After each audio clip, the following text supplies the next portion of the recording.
Hello again, my fellow budgeteers. Today we've got FrostBlink of Wintry Blast. So I made a build that's completely one button. We have our auras and blasphemy, our skitterbots, and just everything that you need to do is pressing your FrostBlink button. That's it. And we'll go over how the build works and what kind of needs to be allocated, I guess, on the passive tree for it to work or maybe feel good at the very least. It is strictly a mapping. I'm out of chisels. It is strictly a mapping build. Generally, you're not gonna be able to do bosses with this because, well, the defenses on this character aren't great. You mostly rely on the freeze. So, you know, if your goal is to run maps with one single button press, and for example you played RF and you felt like it didn't have that oomph, well, this might be the build for you. You have, not only is it the hit based, but also you've got the pops from freezes, so it feels nice. As you can see, it feels satisfying when you kill them. And all you need to do is just hold your FrostBlink button and everything dies, hopefully. If you do get hit, it's pretty bad generally. Hopefully we can get through the map without much trouble. But now we're dropping uniques. We're an MF build now. But generally you just hold the button and most things should die. Rare sometimes do take quite a, well, maybe not quite a bit, but like one or two more FrostBlinks. There's a couple of things that are a little bit annoying about this build. Controlling it right now isn't that big of a deal because we don't have as much cast speed. But if you wanna, see, we got hit by Ice Snow Wind. We almost died because we have like no defenses at all. Well, we have capture resist, but that's about it. Let's try doing an Alva. But yeah, that's basically the whole build. You just blink around and you kill stuff. It's not crazy fast, but it's alright. You know, you can get through the map in a minute or so if you've got no other extra content. Generally, these corners are pretty bad for a build like this, and maps like Toxic Sewers, for example, probably gonna feel a little bad unless you're holding your mouse and then you're frost blinking, and whenever you get stuck, for example, you just walk out the other way. But you know, Mel does his job. You clear packs pretty fast, run through the map pretty fast, and it's fairly satisfying. So if you wanna farm some stuff, actually maybe I'll do an Alva guide. Well, it's not exactly a guide, but Alva is a pretty good way to make money, especially this late in the league. Everyone's looking for double corrupts, and although I am not farming my temples with this character, I used my own Deadeye, not a previous one, a tornado shot, because it's a little bit faster. But this character is not slow either. If you get more cast speed on this, you're gonna be flying, but it's a little bit hard at this point. So let's try going over the passive tree and kind of just figuring out how this works. So of course, to make this feel good, we needed AoE and attack speed. Oh, sorry, cast speed. We needed cast speed. So of course I chose Occultist. Well, also it's kind of cold based, right? So it just made sense. More damage, 2 hexes, which is why we're using, well, we're using 2 hexes, right? 2 blasphemy hexes in this case. And power charges, we are stacking power charges for more AoE. So it only made sense to go with Malachi, Relicash, and Badge, and of course Void Battery and Graven Secret. And just, you know, grab the power charges on the tree.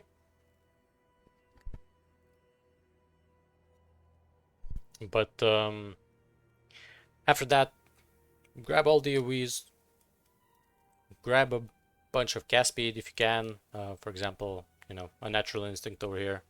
Pretty good. Hits both of our requirements, cast speed and AoE, and also helps us a little bit with reservation. And reservation on this build is pretty rough. As you can see, I have Righteous Path over here for Zealotry and Sublime Form for Grace, and there are also 3 socket, well, 3 passive clusters as well.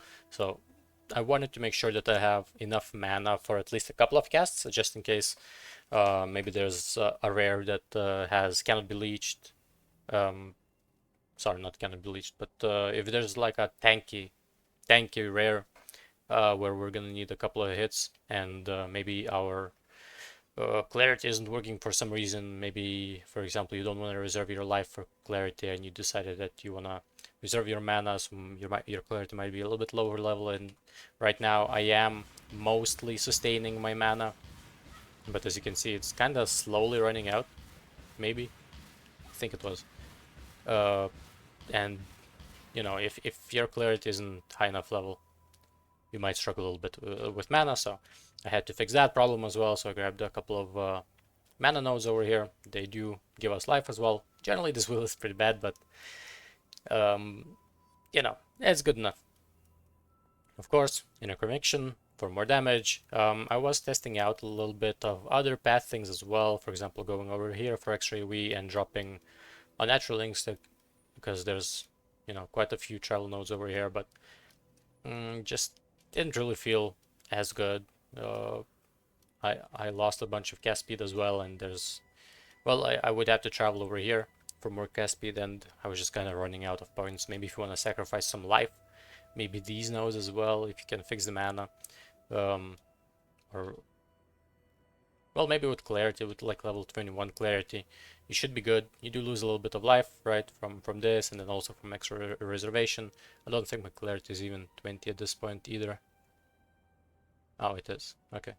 But still, mana was a little bit of a problem initially, so had to work on that a little bit. But yeah, you just grab all the AoEs, all the crit nodes as well, all the aura nodes. Well, not all the crit nodes, but some crit nodes, right? For example, I grab these nodes over here, and that's, I think, about it. I was oh yeah, there's one over here as well, and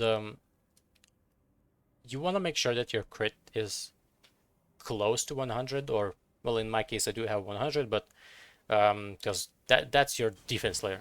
Freezing is your defense layer. So if there's a mob that can be frozen and it's like a headhunter or something, you might, not headhunter, soul eater, you might have a bit of a trouble dealing with that guy.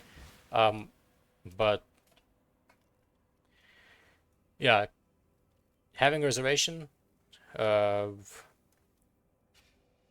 very rough.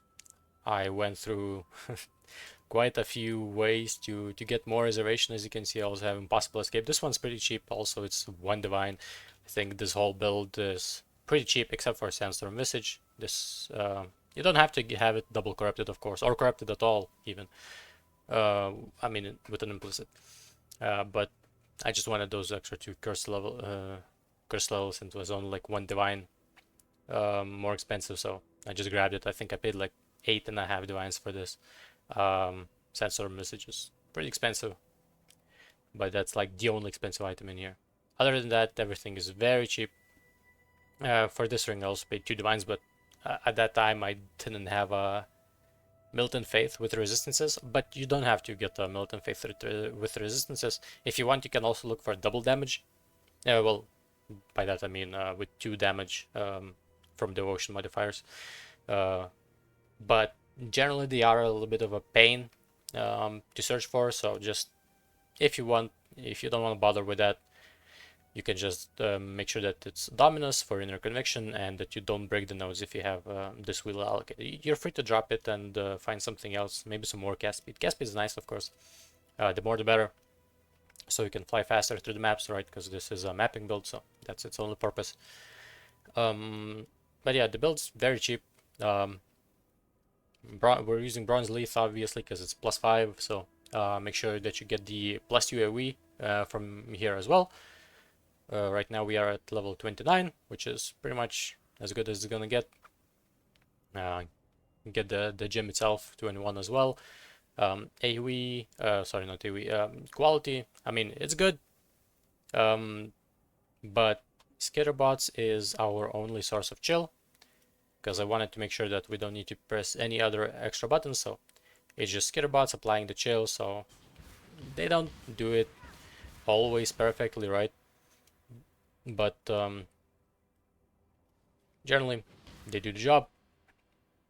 And the other Skitterbot is chill, of course, shock, of course, and we have Skitterbots buffed up as well. That's why the reservation is so rough.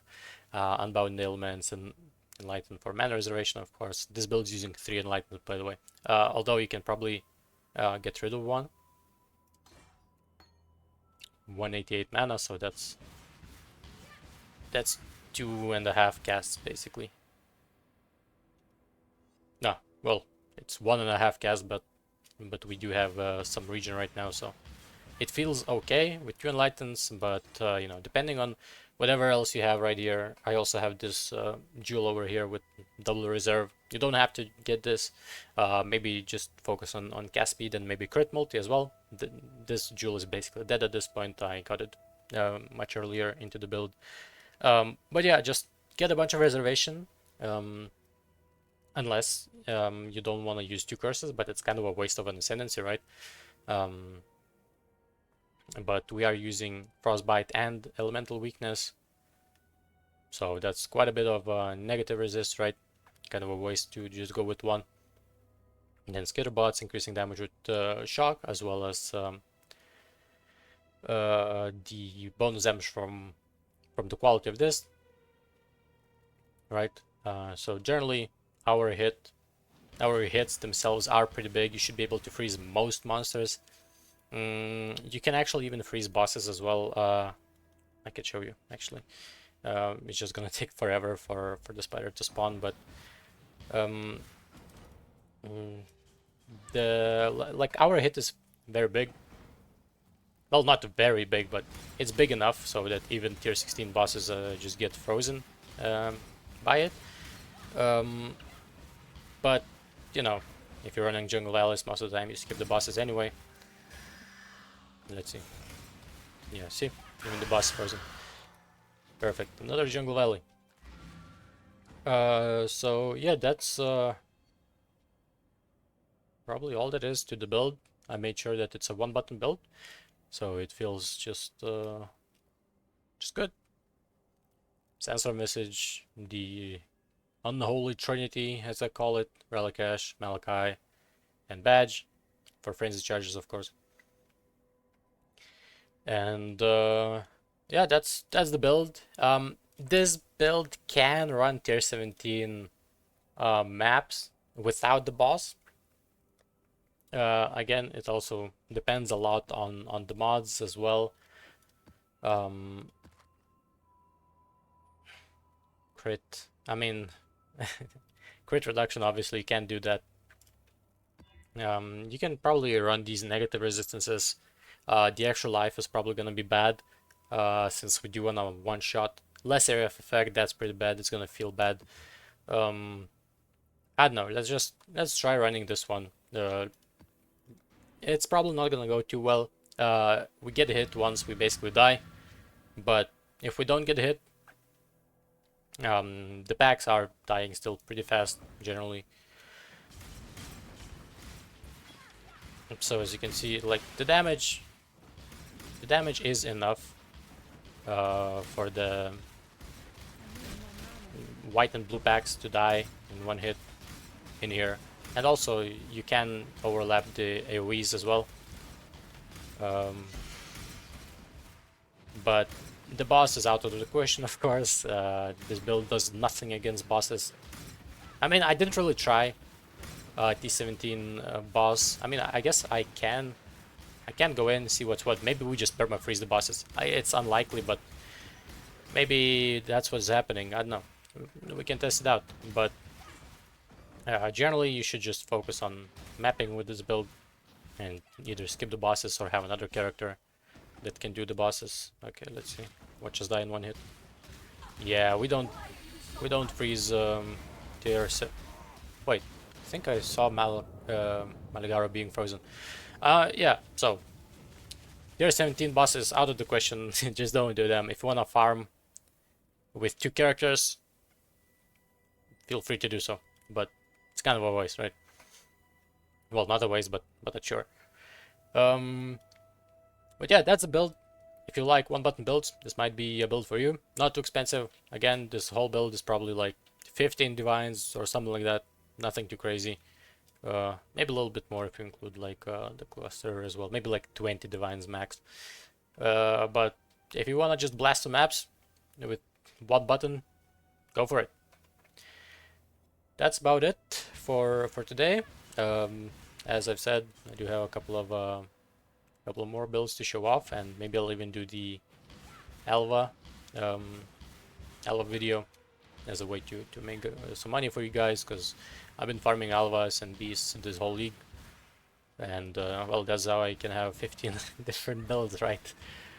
Even though they are fairly cheap. But yeah, guys, thank you for watching, and I'll see you in the next one. Later.